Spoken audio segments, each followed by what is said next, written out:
धामम हेम शैलावदेहम तनुजवन कृशानु ज्ञानी नाम अग्रगण्यम सकल गुण निधानम बानरणामाधीशम रघुपति प्रिय भक्तम बात जातम नमान। यह पंक्तियां सुंदरकांड में भगवान श्री राम के प्रिय भक्त रुद्र के 11वें अवतार श्री हनुमान जी महाराज के लिए कही गई हैं।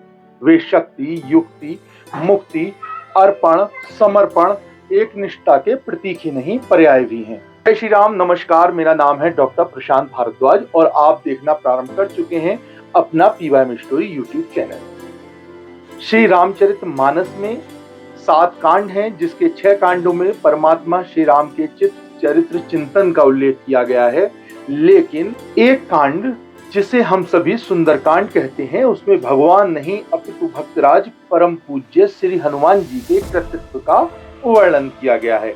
वे कैसे लंका पहुंचते हैं और लंका पहुंचकर वो क्या करते हैं, कैसे करते हैं, इसका उल्लेख है। सुंदरकांड में हमें पता चलता है कि विद्वान और विद्यावान अर्थात हाईली क्वालिफाइड और वेली क्वालिफाइड में क्या अंतर है। रावण हाईली क्वालिफाइड अर्थात उच्च शिक्षित, हनुमान जी महाराज वेल क्वालिफाइड अर्थात सुशिक्षित। उच्च शिक्षित व्यक्ति अपनी विद्वता के अहंकार में अकड़ा हुआ है और सुशिक्षित हनुमान जी महाराज विनम्रता से भरे हुए हैं। जहां विद्वान रावण ने दूसरे की शांति शक्ति स्वरूपा माता सीता का हरण किया है, वहीं हनुमान जी शांति शक्ति स्वरूपा माता को रावण के समक्ष हाथ जोड़कर वापस लौटा देना क्या निवेदन करने जाते हैं। तीनों लोक हाँकते कांपे अर्थात जिनकी गर्जना मात्र से तीनों लोक में कंपन पैदा हो जाता है, ऐसी शक्ति वाले महाबली हनुमान जी महाराज रावण के सामने हाथ क्यों जोड़ रहे हैं। उन्हें तो उसके हाथ तोड़ देने चाहिए थे। बस यही अंतर है विद्वान और विद्यावान में। विद्वान व्यक्ति भय से हाथ जोड़ता है, विद्यावान व्यक्ति भाव से हाथ जोड़ता है, क्योंकि विद्यावान को प्रत्येक हृदय में परमात्मा दिखाई देता है, भगवान दिखाई देता है। प्रत्येक हृदय में परमात्मा को वह स्थापित करना चाहता है। जहां विद्वान का परमात्मा से चाहिए होता है, वहीं विद्यावान को परमात्मा से नहीं बल्कि परमात्मा ही स्वयं चाहिए होता है। हनुमान जी महाराज का सुंदरकांड मेरे लिए क्या है, इसकी चर्चा मैं आप श्रद्धालुओं के साथ करना चाहता हूं। मेरे लिए शक्ति के विस्तार का अध्याय है सुंदरकांड। स्मृति का विस्मृति में बदलना, शक्ति होते हुए भी शक्ति का भान न होना हमारे दुख का कारण होता है। इसीलिए ऐसी मन स्थिति को असुंदर माना गया है। वही जब हमारी विस्मृति स्मृति में बदल जाती है, जब हम स्वयं में प्रतिष्ठित शक्ति का बोध कर लेते हैं, तब हम में सुख का संचार होता है। सुख की अवस्था को सर्वाधिक सुंदर माना जाता है। जीवन में जैसे जैसे 7 जन्म, विवाह में 7 फेरे, 7 वचन, लोकों में 7 लोक, 7 समुद्र, संगीत में 7 सुर, वैसे ही रामायण में 7 कांड हैं, जिसमें सुंदरकांड 5वें पायदान पर आता है। संगीत में जैसे 5वें सुरपाक को पराक्रमी सुर माना जाता है, वैसे ही सुंदरकांड भी अपने अंदर पंच महाभूत के श्रेष्ठतम योग हनुमान जी महाराज की पुण्यता, पवित्रता, प्रवीणता, पराक्रम और पुरुषार्थ की गाथा है। श्री जामवंत जी के द्वारा हनुमान जी को उनकी शक्ति का बोध स्मरण कराए जाने के बाद सुंदरकांड की शुरुआत ही हनुमान जी के इस कथन से होती है, जामवंत के वचन सुहाए सुन हनुमंत हृदय अति भाए।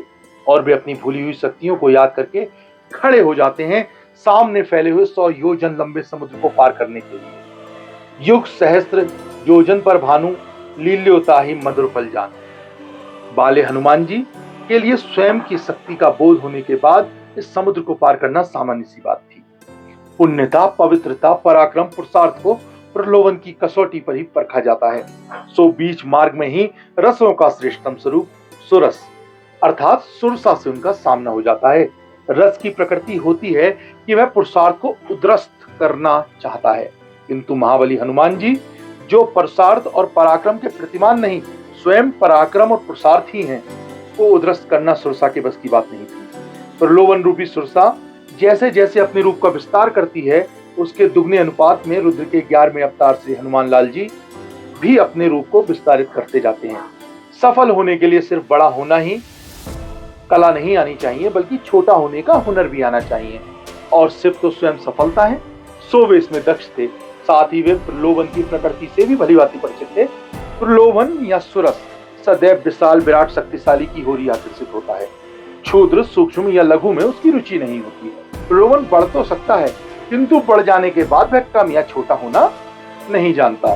सो हनुमान जी ने अपनी बुद्धिमत्ता से पहले प्रलोभन रूपी सुरसा को अपने प्रति आकर्षित कर उसे बढ़ने के लिए विवश किया, और फिर स्वयं को छोटा कर उसके सामने अपने को नगण्य बना दिया और उसके मुंह में प्रवेश कर बाहर निकल गए।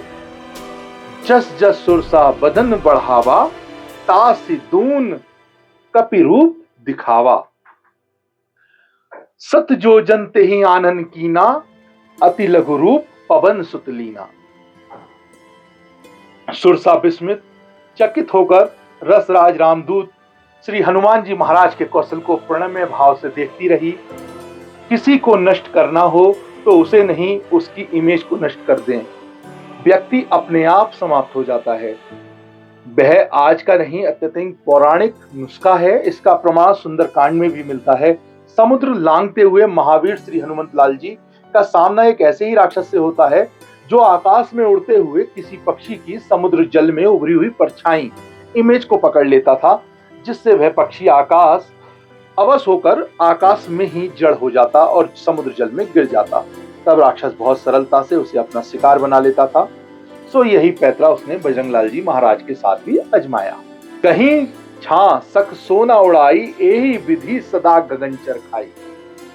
सोई छल हनुमान कहे कीना, तास कपट कपि तुरत ही चीना। अतुलित बलशाली बजरंगी के लिए स्वयं का कोई अस्तित्व ही नहीं।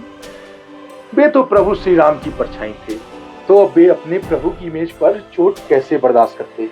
सो वे उस मिथ्याचारी कपटी का वध कर राम मुद्रिका ली और लंका पहुंच गए, जगदम्बा सीता की खोज में।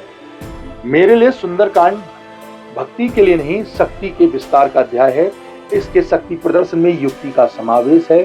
सुंदरकांड मुक्ति के मार्ग का प्रवेश द्वार है, मुक्ति मां सीता के लिए और लंकाधिपति रावण के लिए भी। सीता जी भाव सागर से पार होना चाहती हैं, तो रावण भव सागर से छुटकारा पाना चाहता है। माया सीता जी और मायावी रावण दोनों ही मायापति से मिलने के लिए आतुर हैं। हनुमान जी महाराज युक्ति व भक्ति के प्रतीक हैं। युक्ति और भक्ति जब संयुक्त होते हैं तब वे शक्ति कहलाते हैं। श्री हनुमान जी की शक्ति का पर्याय है युक्ति व भक्ति से युक्त शक्ति सदैव सुंदर होती है। तब सुंदर क्या है? सत्यम शिवम सुंदरम, अर्थात सत्य ही शिव है और शिव ही सुंदर। तो शिव कौन है? हनुमान चालीसा में उल्लेखित है शंकर सुमन, और कुछ लोग कहते हैं शंकर स्वयं केसरी नंदन। महादेव शिव ने ही अपने आराध्य परमात्मा श्री राम की सेवा के लिए हनुमान जी के रूप में जन्म लिया था। क्योंकि इस अध्याय में शिव अर्थात हनुमान जी का प्रयाण है शक्ति, मात्र शक्ति जगदम्बा सीता के संधान के लिए, इसीलिए इसे सुंदरकांड कहा गया है। विद्यावान गुणी अति चातुर, राम काज करवे को आतुर, बाले महावीर विक्रम बजरंगी। संकल्प और समर्पण जिनका मूल है, शक्ति भक्ति युक्ति मुक्ति के दाता, बल बुद्धि विद्या विवेक के स्वामी श्री हनुमान जी महाराज के श्री चरणों में मेरा बारंबार प्रणाम है। हे दयानिधि, आपसे प्रार्थना है कि हम किंचनों के सभी पापों को क्षमा करते हुए आप समस्त चराचर जगत का कल्याण करें। श्री राम, जय जय राम, जय श्री सीताराम।